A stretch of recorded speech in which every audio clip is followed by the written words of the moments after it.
Moi, je vous raconte une histoire quand je vous vends un produit. On voit, hein, quand on a dans un verger le type qui a fait lui-même ses trucs, comment il parle de ses produits.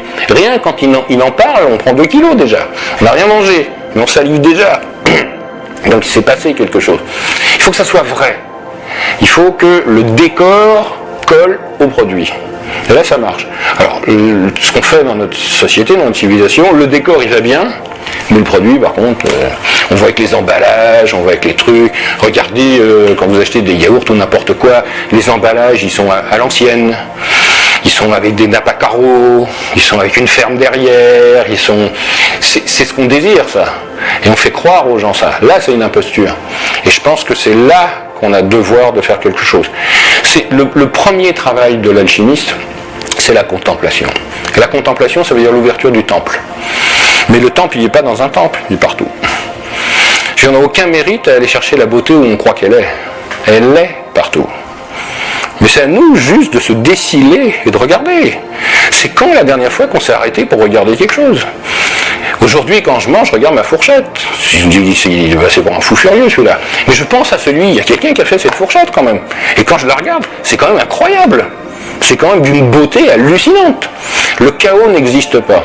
Quand on va dehors, on voit un papier froissé par terre, on dit, ah, on aurait pu le mettre à la poubelle, c'est sale quand même. Mais il est beau le papier. Si vous le regardez vraiment, il y a des formes, il y a quelque chose. Lao Tzu disait à juste titre, la beauté est dans l'œil de celui qui regarde. Mais c'est vrai, mais la laideur aussi. Hein. L'enfer et le paradis n'existent pas. Hein. Si tout est affreux autour de vous, vous êtes dans l'enfer. Hein. Si tout est beau autour de vous, vous êtes dans le paradis. Hein. Mais c'est pas un endroit, hein. C'est un envers. Voilà quelques considérations sur la nourriture, à la fois qui est celle de l'esprit et celle du corps. Il y a des choses qui sont très importantes pour nous, plus importantes que la matière elle-même, c'est l'esprit qui est dedans. Et d'ailleurs on le voit et on peut le démontrer. L'esprit, il vient, il est partout. Nous on appelle ça la lumière. La vraie lumière, c'est pas la lumière du soleil, c'est autre chose. Quand vous regardez l'univers, par exemple, c'est tout ce qui est noir. Pour voir la lumière, il faut faire une photo négative de l'univers. Les étoiles sont des machines à fabriquer de la matière. Hein, on part d'hydrogène qui vaut 1, on combine pour faire de l'hélium, puis plus les étoiles sont massives, plus elles sont capables de combiner beaucoup de choses, donc elles font tous les éléments. Donc ça veut dire qu'on part du simple pour faire du compliqué. Et on peut dire que les trous noirs, c'est le contraire, c'est des machines à transmuter la matière en lumière. C'est-à-dire que les trous noirs concentrent l'énergie. En réalité, c'est pas vrai. Pour l'alchimiste, c'est pas vrai. On a Newton qui parle de la loi de gravitation universelle en disant tous les corps s'attirent. Mais en réalité, c'est pas ce qu'il veut dire, parce que c'est un alchimiste, hein, Newton, quand même. Faut pas oublier, le père de la physique moderne est un alchimiste. Tout ce qu'il a cherché, c'est de l'alchimie. Hein.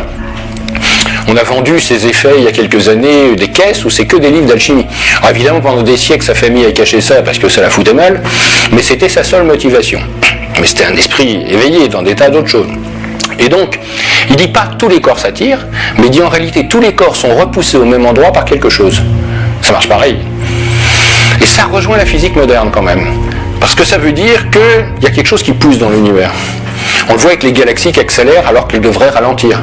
S'il y avait un Big Bang, l'énergie cinétique du départ part, mais au bout d'un moment, quand il n'y a plus d'énergie cinétique, la loi de gravitation fait que ça doit revenir. C'est pas vrai. Elles vont de plus en plus vite. Donc si elles vont de plus en plus vite, c'est qu'il y a un truc qui pousse. Aujourd'hui, on appelle ça l'énergie noire. Nous, on appelle ça la lumière. Ce qui veut dire que chacun d'entre nous, si on a un poids en vrai, c'est pas parce qu'on est attiré par la Terre, mais parce qu'on est repoussé par la lumière. Vous voyez ? Ça marche, il y a juste un vecteur à changer. Mais ça relie la physique et la métaphysique. Parce que ça veut dire que si je suis capable de ne plus faire résistance au passage de la lumière, j'ai plus de poids.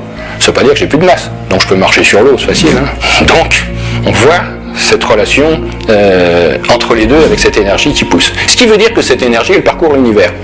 Et ce qui veut dire que cette énergie, c'est une énergie qui nous dédensifie. Donc qui est bonne pour nous, puisqu'on est dense. Et où on va la retrouver ? Comme elle arrive, on va avoir des aliments, sel, soufre, mercure. Les fruits, qui sont à l'extérieur, vont être mercure. C'est-à-dire que l'énergie arrive directement dessus. Les tiges, les feuilles, vont être soufre. Et les racines vont être sel. Donc, on ne va pas les cueillir pareil, on ne va pas les manger pareil, puis ça ne va pas servir à la même chose. Puis on ne va pas les digérer pareil. Quand je prends un fruit, par exemple, étant très mercure, il est très volatile. Donc je vais le digérer très vite. Et évidemment, un fruit qui est sur l'arbre, il a son esprit.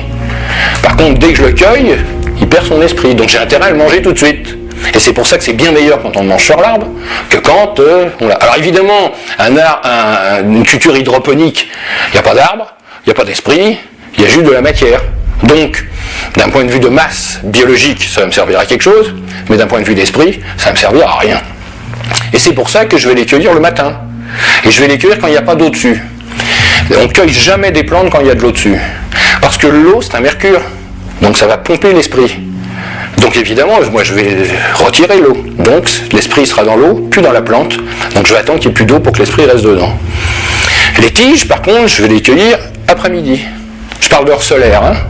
Pourquoi ? Parce qu'ils sont plus denses. Et les racines, je vais les cueillir au crépuscule. Puisque l'énergie va être à l'intérieur de la terre. Et quand je vais cueillir une racine, ça vit dans la terre. C'est la seule chose qui est en contact en permanence avec la terre. Ce qui veut dire que dès que je la sors, son esprit, il va se cacher dans la terre.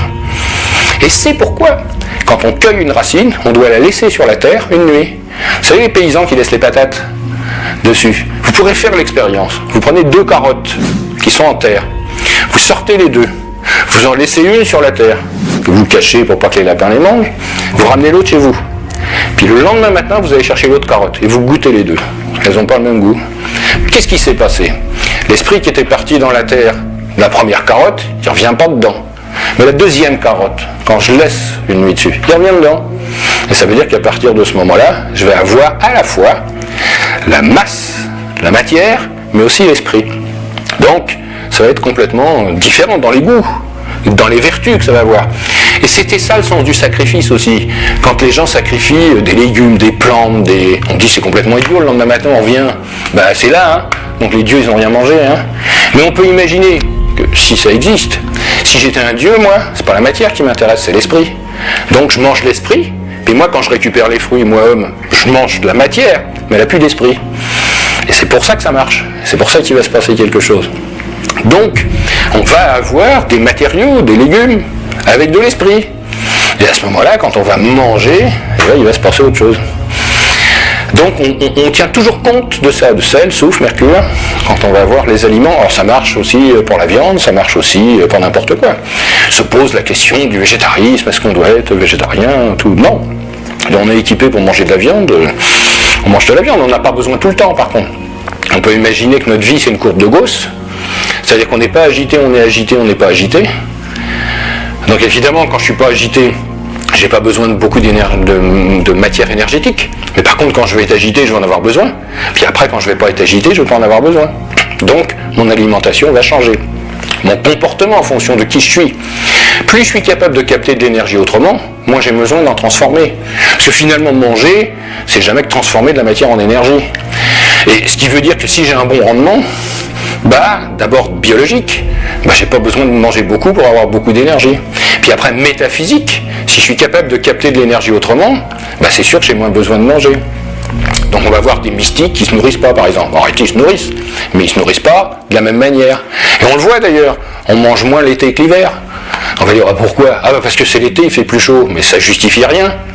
Ça justifie que l'été, on capte beaucoup plus d'énergie parce qu'il y en a. Donc comme je capte beaucoup plus d'énergie, d'instinct, j'ai besoin de manger des trucs plus légers puisque j'ai moins besoin de transformer de l'énergie. Et comme notre corps fonctionne par stratégie, il va se dire, je vois pas pourquoi je vais me casser la tête à faire rentrer des trucs lourds pour les digérer alors que je capte de l'énergie comme ça. Donc, on a une intelligence du corps qui va faire ça. Alors après, culturellement, après on a tous les problèmes de névrose diverses, il faut que je mange, et là ça va pas être bon pour mon organisme, ou alors c'est la récompense. Je fais un régime par exemple, j'ai passé une mauvaise journée, donc j'ai le droit de manger du chocolat. Parce que j'ai passé une mauvaise journée, donc j'ai le droit à une récompense, même si c'est pas bon pour moi. Donc, on parle toujours de la même chose, ce regard, voir la beauté des choses. Si je vois la beauté de ma nourriture, déjà le fait de la regarder, je ne vais pas la manger comme un goinfre. Et puis instinctivement, à un moment, je vais me sentir dans un état où ça ne va pas être nécessaire. Notre corps nous le dit, il nous le dit tout de suite. Quand il est plein, il crie. Et il crie d'une manière très particulière, le nez se remplit. Ça vous arrive, vous mettez à table, puis tout d'un coup, pouf, on a le nez qui est plein. Qu'est-ce qu'on fait ? On se mouche, puis on continue à manger. On a tort.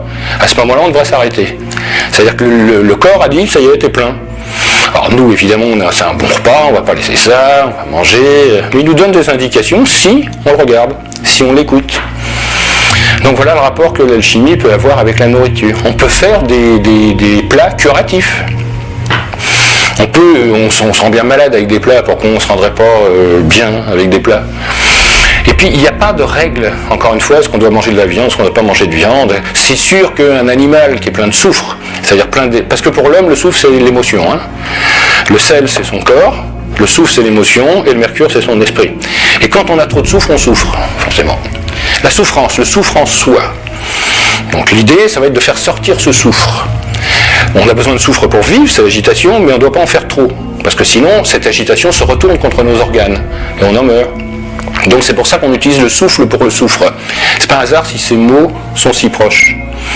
Et le souffle est toujours sinusoïdal, parce que l'énergie dans notre monde, sans résistance, fonctionne d'une manière sinusoïdale. Si je prends un tapis, je le secoue, je peux le secouer comme je veux, il fera toujours ça. Sauf s'il y a un caillou dessus. Donc l'idée, c'est utiliser le souffle, on le fait naturellement. Hein. J'ai une émotion, je pleure, je ris, j'ai un spasme, donc c'est toujours le souffle. Et on va faire un échange de souffle et de soufre en permanence. Alors nous, dans notre société, au lieu de régler notre problème nous-mêmes, on le refile à quelqu'un d'autre, c'est la patate chaude, papier collant, on appelle ça la culpabilité, on joue qu'avec ça. Moi, je veux pas traiter mon souffle, je vais dire c'est de ta faute, pof, c'est l'autre qui va le prendre. Les enfants font ça naturellement, je lui dis un truc qui lui plaît pas, il fait... Alors évidemment, quand il fait ça, ça m'énerve. C'est normal, parce qu'il vient de me rebalancer du souffle à moi. Et cette énergie n'a que deux manières de sortir, thermique ou dynamique. Ça chauffe ou ça bouge. C'est la première loi de thermodynamique de l'univers. Donc, il m'envoie cette émotion, j'ai deux possibilités, ça chauffe, je deviens tout rouge. Dynamique, je mets une tarte.